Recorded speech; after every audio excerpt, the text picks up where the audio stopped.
live. Je vais essayer d'être rapide. Je vais vous parler de déconstruction de parties de soi pour pouvoir révéler d'autres parties, de se réconcilier avec toutes les parts de soi-même. Je vous explique. J'ai envie de vous parler aussi de féminin et de masculin. Et je vais commencer par ça. Moi, j'ai commencé à œuvrer auprès des femmes parce que c'est elles qui m'ont choisi, qui sont venues à mes séminaires depuis 2018 jusqu'à 2025. J'ai vu en fait plein de femmes se libérer d'une certaine forme d'oppression, de soumission, de manque d'expansion, des femmes qui ont en fait acquis un tas d'outils pour rentrer dans leur puissance, moi y compris. C'est le travail que j'ai fait, de sortir en fait, de me sentir écrasée et acculée par un monde qui ne me correspondait pas, un monde patriarcal, et au-delà du monde patriarcal, le monde triangle où en fait on nous éduque, petite fille, dans cette énergie masculine de compétition, être la meilleure, arriver devant les autres, être dans le mental, la réflexion, etc. Mais jamais dans la connexion profonde à nous-mêmes, notre énergie féminine, notre intuition, notre sensibilité, notre connexion à l'invisible, notre capacité à percevoir les choses, à ressentir, et puis aussi la connexion tout simplement à notre cycle interne et qu'on a des rythmes internes, nous les femmes, et d'écouter ces cycles-là. On nous apprend même pas ça à l'école, vous avez vos règles, c'est pas grave, vous allez au sport comme tout le monde.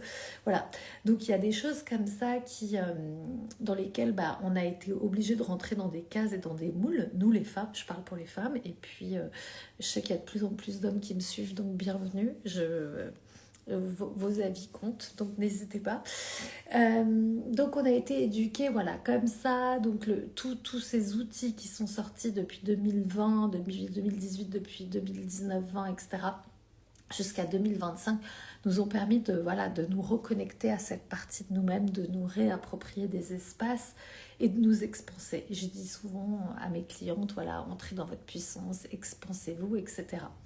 Et maintenant que j'ai délivré tout ça, je vois en fait l'écueil ou la limite de tout ça, ce qui fait que c'est très bien. On a des femmes qui se reconnectent à leur énergie féminine, qui se connectent mieux, qui savent mieux qui elles sont, qui s'expansent dans la finesse, la finance, le business, etc.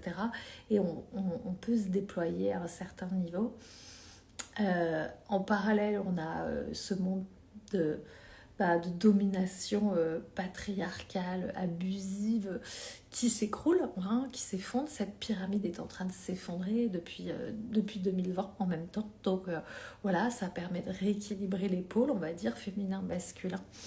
Et l'écueil de tout ça, et donc maintenant pour l'équilibre, évidemment les femmes ont travaillé sur elles, tout ce pont patriarcal, ce système de capitaliste aussi, qui fait qu'on est dans la compétition, c'est les meilleurs qui gagnent, et puis c'est la lutte pour l'argent et pour s'enrichir soi-même, quitte à se couper des autres. Voilà, tout ce monde-là, c'est un vieux monde qui tend à s'étendre. Et puis parallèlement, il y a autre chose qui est en train de se déployer. On le sait, une communauté avec l'ère du Verseau, on sait qu'on va aller de plus en plus sur la communauté, sur quelque chose de... les pyramides s'effondrent, et puis on va aller vers une société qui va être plus horizontale comme ça, aussi bien sur on sait qu'il va y avoir... les pouvoirs vont être de plus en plus relégués dans les régions et vont sur le territoire, petit à petit. Et donc, du coup, chacun va être amené à reprendre sa responsabilité, son pouvoir personnel, etc. Mais avant ça, ça nous demande aussi un travail pour les personnes qui vont œuvrer, de réconcilier la part féminine et la part masculine en soi. Parce que c'est pas parce qu'on s'est connecté à son féminin, qu'on est entré dans sa puissance, que je vois de l'autre côté l'écueil qu'il peut y avoir pour pas mal de mes clientes, c'est de refuser le masculin et de refuser totalement la contribution masculine, ou avoir peur que le masculin puisse on se dit comme ça, puisse encore blesser, donc faire mal, blesser, etc. Et on voit bien que c'est de plus en plus parfois à fleur de peau les relations. Et vous savez que j'œuvre depuis quelques mois sur l'ouverture de cœur, la réconciliation avec les parts de soi-même. Et je vais vous prendre un exemple. J'ai une cliente à qui j'ai proposé d'œuvrer sur elle-même par rapport à ça. Et puis elle m'a répondu non mais moi je suis libre, je veux être libre et je me sens vivante quand je suis libre. Ce à quoi j'ai observé que l'ego ne veut pas mourir. L'ego, c'est cette partie de nous qui, en fait, garde ce yang-là, cette compétition, d'être la meilleure sur les réseaux, d'être belle, d'être vue, d'être reconnue, etc. Donc, on est très yang quand on est comme ça. On est dans notre partie masculine, ce qui est OK parce qu'on doit équilibrer ces deux pôles, dans l'idéal. Et donc, mais quand on n'est que dans cette partie-là et qu'on refuse en fait l'ouverture de cœur et d'aller en fait ouvrir son cœur, c'est qu'en fait le cœur est blessé, meurtri, que derrière il y a des abus, il y a de la maltraitance et il y a la part de petite fille qui a souffert, qui a été maltraitée, qui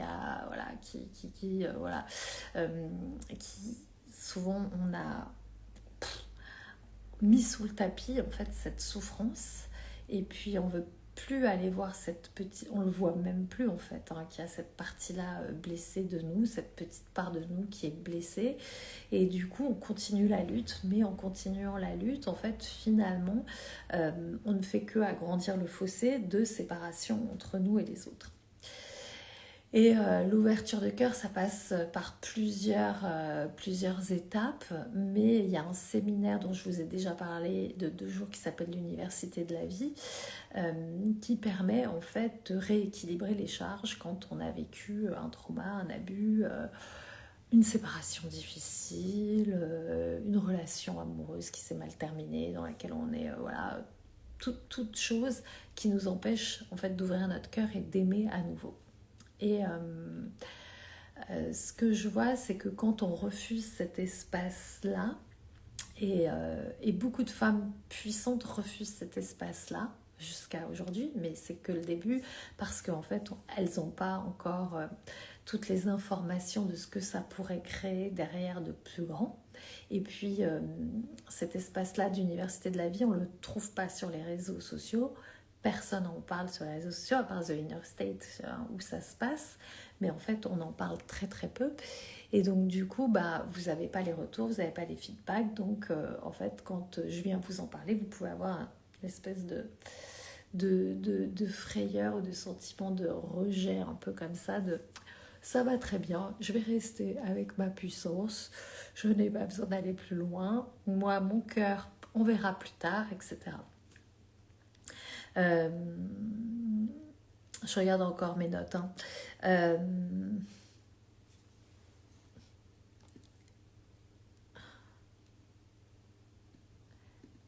Ouais, et l'ouverture de cœur, voilà ce que j'ai noté. L'ouverture de cœur, j'ai noté, c'est pas un concept spirituel, pas du tout. C'est une vraie expérience physique, ça se passe en présentiel, donc c'est quelque chose que l'on ressent vraiment physiquement et qui après, énergétiquement, permet vraiment de changer la relation avec la personne avec qui on a fait ce rééquilibrage des charges. Moi, je vous en avais parlé, je l'ai fait à la fois pour mon père, je l'ai fait pour ma mère, ce qui m'a permis, en fait, quand je l'ai fait pour ma mère, d'aller, en fait, dénicher que derrière, en fait, le lien à ma mère, il y avait quelque chose de l'ordre de la culpabilité. Et sous cette culpabilité, il y avait une histoire d'abus qui n'avait pas été vraiment guérie ni soignée. Pourtant, 20 ans de thérapie, de conscience et de connaissance de tout ça. Mais il n'y avait pas eu cette réconciliation de cœur avec mon abuseur. Et se réconcilier avec l'abuseur, ça ne veut pas dire pardonner et faire un acte de pardon comme on entend souvent. C'est vraiment se réconcilier avec cette part-là de nous, en fait, qui a été blessée. Et puis, aller faire de la lumière sur cet événement et de voir en quoi cet événement, en fait, vous a offert un talent, des capacités et vous a forgé en fait des connaissances, des capacités et des talents que personne d'autre n'a que vous-même. parce que c'est vous qui avez vécu cette aventure et que... aventure, cette chose-là, et qu'à chaque fois qu'on vit quelque chose de dramatique, on se forge toujours quelque chose par c'est pas une nécessité, c'est ni un réflexe, mais il y a une force, voilà, à chaque fois qu'on vit quelque chose de dramatique, on sait bien qu'il y a l'opposé, qu'il y a une force en nous qui nous permet de faire émerger, voilà, quelque chose de cette chose-là. Je vais pas rentrer dans les détails parce que c'est un enseignement qui est très spécifique, qui est quelque chose d'assez, j'ai envie de dire, fin, et c'est à vivre et c'est à venir découvrir sur place. Mais en tout cas, ce que je voulais vous dire par rapport à ça, c'est que si on reste coincé sur mon ex m'a frappé, mon ancien mari était un salaud, mon père a toujours été comme ci, et ma mère a toujours été comme ça, etc.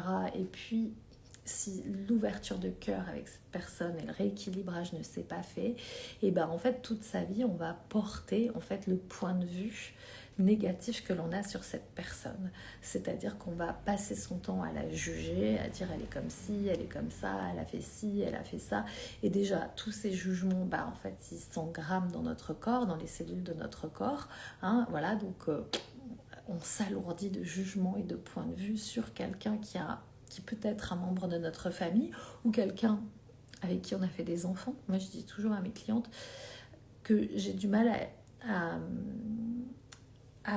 aller dans leur sens et à les écouter et à valider quand elles vont me dire que leur ex-mari, un salaud, enfoiré, etc.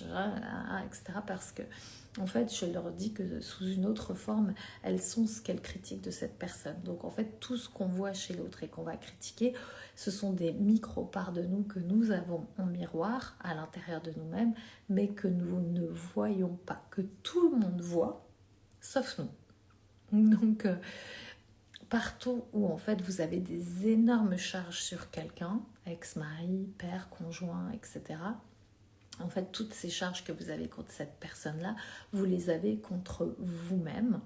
Et si vous libérez pas ça et si vous n'allez pas en fait équilibrer ça, vous allez devenir cette personne que vous jugez, que vous critiquez sous une autre forme. C'est-à-dire que si moi je m'étais pas libérée de mon abus et de mon père, j'étais devenue à la fois quelqu'un qui abusait les autres et j'étais devenue à la fois cette personne que jugeait mon père toxique, qui gagnait beaucoup d'argent, qui était riche en affaires, successful, mais je savais être tout ce qu'il était. Mais en fait, ce que je voyais pas, c'est que de l'autre côté, mon père était coupé des relations affectives, émotionnelles, et que j'étais devenue ça aussi. Mais je ne le voyais pas. Donc, l'ouverture de cœur, voilà, vous voyez, c'est pas un concept spirituel d'aller ouvrir son cœur et d'aller faire du chamanisme avec un tambour, parce que souvent j'ai des gens qui me disent j'ai déjà fait ça avec mon chaman, ou je sais ce que c'est l'ouverture de cœur, ou oui j'ai collapsé ma mère, je sais ce que c'est, etc. Mais finalement, il n'y a toujours pas d'amour, il n'y a toujours pas de gratitude, et il n'y a toujours pas en fait la reconnaissance de ce que cet événement ou de ce que cette maltraitance, relations, etc. à créer et à forger comme talent chez vous. Donc, je ne vais pas aller plus loin que ça dans ce qu'est l'ouverture de cœur. C'est quelque chose qui est à vivre. Donc, si vous avez envie de venir à Saint-Germain, à Paris, il y aura une session à Paris 22-23 mars. 21-22 mars, mais il y a aussi à Paris, à Ibiza, la possibilité de venir 4 jours en immersion. Donc ça, c'est quelque chose que je vous expliquerai plus tard. Et que vous pouvez venir me voir en privé. J'avais envie de conclure sur ça. Alors, je regarde mes notes en même temps. Ouais, j'avais envie de conclure mes notes là-dessus sur la liberté, justement. Parce que ces femmes puissantes qui me disent « Oui, mais tu comprends, moi je suis libre, je fais ce que je veux quand je veux. » Et je me suis rendu compte que la liberté, seule, ça avait un prix. Et que, en fait, on sait très bien que le paradigme de demain, c'est en fait le paradigme de la rencontre avec l'autre, de l'amour avec l'autre, du projet avec l'autre. C'est ça hein, que nous invite l'ère du Verseau. Et si vous êtes dans le travail thérapeutique, d'accompagnement, etc., vous ne pouvez pas passer à côté de ce paradigme-là, qui est le paradigme d'ouvrir son cœur à l'autre, rejoindre l'autre dans un succès global et arrêter de me développer personnellement pour rester seule et isolée dans ma souffrance contre le masculin, mais plutôt en fait de prendre ma responsabilité et d'aller en fait regarder et œuvrer dans cet espace-là qui est certes super inconfortable. Ça demande de déconstruire tout ce qu'on a construit comme image et apparence à l'extérieur, mais quelle richesse à la fois avec soi-même et avec les autres que d'être dans l'amour, réconcilié en amour pour soi-même, toutes les parties de soi-même. Et du coup, évidemment, en miroir, on va attirer que des gens qui sont en amour et qui sont dans la réconciliation et pour l'amour. Et c'est comme ça, en fait, qu'on va créer ce monde de demain, hein, cette ère du Verseau et cette façon d'œuvrer ensemble, tous ensemble pour casser ce putain de monde guerrier là qui est masculin, qui est en train de se jouer aux soldats. Voilà, je dis toujours que ceux qui font la guerre sont des masculins blessés et que du coup si chacun réunit les parts de soi blessées, et ben on n'a plus à se faire la guerre et on peut œuvrer dans la lumière, dans l'amour et dans la bienveillance. Donc si vous êtes accompagnant, je crois que vous ne pouvez pas passer à côté. Je vous invite, si vous voulez en savoir plus, je vais développer ce sujet beaucoup plus en profondeur le 3 mars à 20h30. Je vais vous mettre le lien dans la bio, c'est offert, c'est un espace justement pour aller discuter de ça. C'est pas un webinaire ou une masterclass offerte, c'est un cercle de parole où on va pouvoir justement chacune dire ce que l'on cherche et je vous dirai quelles sont les possibilités et ce qui va se passer à Ibiza pendant ces 4 jours ou à Saint-Germain-en-Laye si vous avez envie de faire que les 2 jours d'université de la vie. Mais à Ibiza, vous avez la possibilité de faire un séminaire avec des soins chiropratiques avant qui vont ouvrir le cœur et qui vont vous permettre de travailler sur votre système nerveux pour apaiser justement votre relation à tout ce qui s'est passé. Et on sait très bien que les plus grandes transformations, c'est la synergie des compréhensions et la synergie aussi de la transformation des cellules, de tout ce qui se passe dans le corps. Donc merci Olivia et merci aux personnes qui m'ont suivi, qui m'ont rejoint pendant ce live. Pour celles qui écouteront en replay, faites-moi un petit coucou, venez me voir en privé si vous voulez en savoir plus. Et inscrivez-vous, le 3 mars c'est offert, mais c'est sur inscription. Et on se retrouvera en lien Zoom. Je vous souhaite une magnifique soirée et je vous dis à très vite.